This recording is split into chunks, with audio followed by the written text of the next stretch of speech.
继续来看台湾的旅行团到克罗埃西亚游览，红放入咧当地。上主要是旅行社无符合对方接待甲服务的费用。观光署嘛发现旅行社的汇款单疑似是假廉造假，已经命令旅行社马上来停业。 透早赶大包失败行李，真无简单，才返来台湾。伊是克罗埃西亚旅游团几工前，因为台湾的旅行社无付钱，当地旅行社一个教位无人要插，一家人佮家己付差不多新台票180万的费用，经过真个波折，今日透早总算返来到台湾。这个只是说有可能也好，已经这样做了很大。 循正当的那个管道吧，行程也很累啊，然后又遇到这种事情。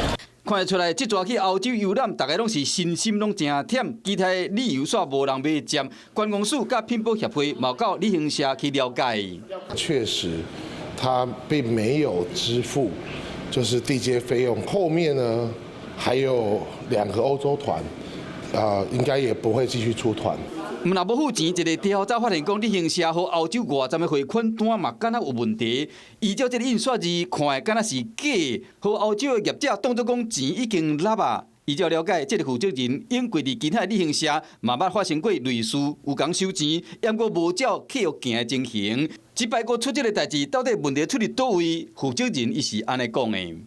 没有，都很正常。那个到最后后续都会处理，都有跟客人联系。